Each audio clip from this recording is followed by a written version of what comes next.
नमस्कार दोस्तों, कैसे हैं आप लोग। आप सभी का बहुत बहुत स्वागत है मेरा यूट्यूब चैनल @फ्री क्लासेस में। आप किसी भी एग्जाम की तैयारी कर रहे होंगे, SSC, RRB, RPF, group D या बिहार टीचर तैयारी 4 का, तो सभी के लिए ऑल कॉम्पिटिटिव एग्जाम के लिए बहुत ही महत्वपूर्ण रीजनिंग का सेट हम लोग लेके आए हैं।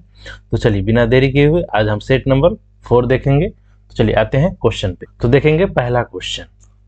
तो पहला क्वेश्चन में कह रहा है खाली स्थान को भरें। लोलक की गति आवधिक गति है, तो घड़ी के हाथ का क्या होगा। तो जल्दी से आप लोग कमेंट सेक्शन में कमेंट कीजिएगा इसका राइट आंसर क्या होगा। तो जिस प्रकार, चलिए तो हम बताते हैं, जिस प्रकार लोलक की गति का अवधि गति है, उसी प्रकार हाथ के घड़ी का गति वृत्तीय गति होगा। देखते होंगे उसके साथ कौन सा हो जाएगा, वृत्तीय गति। Right answer B. नेक्स्ट देखेंगे दूसरा नंबर क्वेश्चन देखेंगे। कह रहा है प्रश्न सूचक चिन्ह वाट के स्थान पर किस विकल्प का शब्द आएगा। तो यहाँ पूछ रहा है क्या आएगा, इसका दिया हुआ है जेल। उसी तरह से आगे भी पूछ रहा है क्यूरेटर का क्या होगा। तो देखेंगे, जल्दी से आप लोग बताइएगा, कमेंट सेक्शन में कमेंट कीजिएगा, बहुत ही इंपॉर्टेंट है, जल्दी से बताइएगा आप लोग। चलिए तो मैं बताता हूं। देखिएगा, जिस प्रकार जेल का संबंध, मतलब देख रेख करने वाला कौन होता है, जेल का देख रेख करने वाला कौन होता है, तो जेलर होता है। कौन होता है, जेलर होता है। चलिए ऑप्शन इसमें भी दे रखा है, जेलर इसमें भी दे रखा है, ठीक है, लेकिन इसमें नहीं दे रखा है, तो मतलब ये दो गो कट गया। ठीक है, अब ये दो में से ऑप्शन ए या बी होगा, सिंपल सी बात है। पहले तो हम अभी यहाँ पे क्या आएगा वाट की जगह पे पहला में, वो हम पहले चेक कर रहे हैं। ठीक है, तो जेल के बारे में दिया है, तो जेल में क्या होता है, जेल को देख रेख कौन करता है, तो उसका प्रमुख कौन होता है, जेलर। तो पहला ऑप्शन में भी दे रखा है और दूसरे ऑप्शन में। चलिए अब हमको चेक करना होगा सेकेंड, तभी क्लियर होगा, क्योंकि ये दो गो दिया हुआ है, तो दो में से कौन सा होगा। तो उसी प्रकार जो क्यूरेटर है, क्यूरेटर जो है, जो क्यूरेटर किसको कहते हैं, मतलब अजैब घर। तो ये जो अजैब घर है इस क्यूरेटर के अंडर में आता है, तो राइट आंसर कौन सा हो जाएगा, ए। ठीक है, यहाँ पे क्या हो जाएगा, अजैब घर, और यहाँ पे जेलर। ठीक है, चलिए आगे बढ़े। नेक्स्ट देखिएगा तीसरा नंबर क्वेश्चन। यदि RAMAN को 1 2 3 2 5 लिखा जाता है और DINES को 6 7 5 4 8 9 लिखा जाता है, तो उसी तरह से HAMAM को किस प्रकार लिखा जाएगा। इसका नंबर पूछ रहा है, जिस तरह से इसमें लिखा है इसके नंबर दिया हुआ है, उसी तरह से इसके लिए नंबर दिया हुआ, तो इसके बारे में पूछ रहा है कि इसका नंबर क्या होगा। तो जल्दी से आप लोग बताइए, कमेंट सेक्शन में कमेंट कीजिएगा। चलिए मेरे चैनल पे पहली बार आए हैं तो RFE क्लास को जरूर सब्सक्राइब कर लीजिएगा। वीडियो को कैसा लग रहा है जरूर कमेंट सेक्शन में कमेंट कीजिएगा, लाइक कीजिएगा, वीडियो ज़्यादा ज़्यादा शेयर कीजिएगा। अगर मेरे चैनल पे आप जुड़ना चाहते हैं तो मेरे टेलीग्राम चैनल दिया हुआ डिस्क्रिप्शन में, आप उससे लिंक के ज्वाइन कर सकते हैं। साथ साथ ही आपको उस चैनल पर, आपको जब टेलीग्राम चैनल पर आप जाएंगे तो वहाँ से आपको इसका PDF भी मिलेगा, आप PDF भी वहाँ से देख सकते हैं। साथ ही और बहुत सारे क्वेश्चन भी आपको मिलेंगे वहाँ पे, ऑब्जेक्टिव, साथ ही सेट मिलेंगे आपको, सेट मारने के लिए विथ सोल्यूशन के साथ भी रहेंगे, आंसर के साथ, तो आप वहाँ से कर सकते हैं। आपको वहाँ पे GK GS का भी सेट मिलेंगे, हिंदी के सेट मिल जाएंगे, साथ ही साथ मैथ के भी सेट मिलेंगे। तो आप मेरे टेलीग्राम चैनल पे आप लिंक पे ज्वाइन कीजिएगा, वहाँ पे आपको सेट मिलेंगे। ठीक है, इसलिए कंटिन्यू आप बने रहिएगा मेरे चैनल पे, आपको आगे बहुत इंपॉर्टेंट क्वेश्चन सभी हैं वो आप बनाइएगा। चलिए इसका बताइएगा राइट आंसर इसका क्या आएगा। तो देखिएगा, सबसे पहले तो हम लोग इसका देखेंगे कैसे बनाया है। तो R को क्या लिखा है, 1, ठीक है। A को लिखा है 2, ठीक। M को लिखा है 3, ठीक है।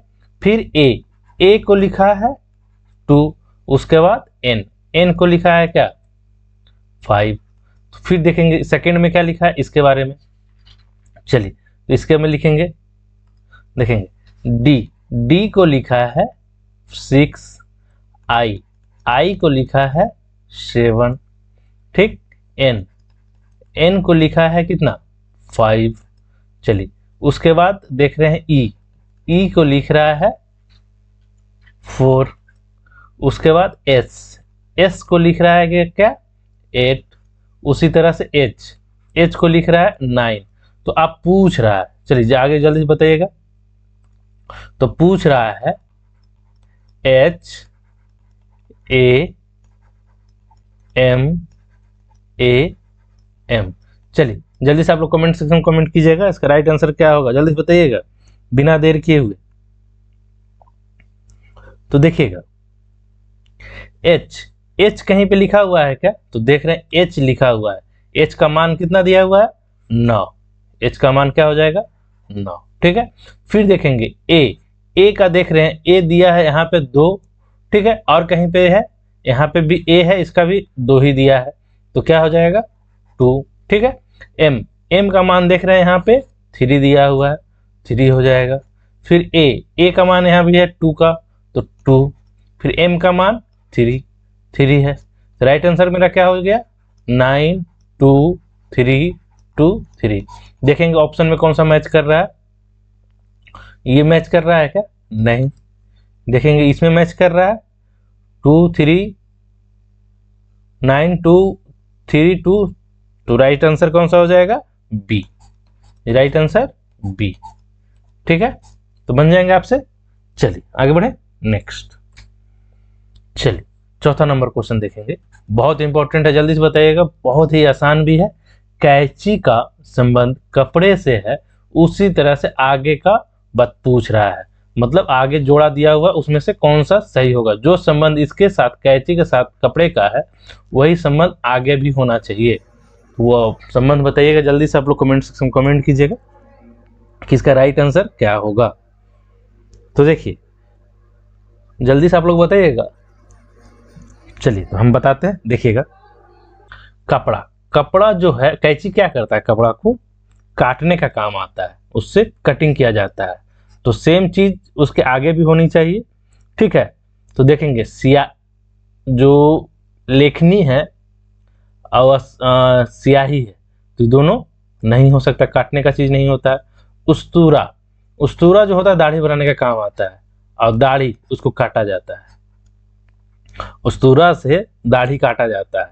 तो राइट आंसर कौन सा हो जाएगा बी, क्योंकि उस्तूरा भी काटने वाला सामान है, किसको दाढ़ी को, उसी तरह से कैंची भी कपड़ा को काटने वाला सामान है, ठीक है। चलिए राइट आंसर बी। आगे बढ़े नेक्स्ट।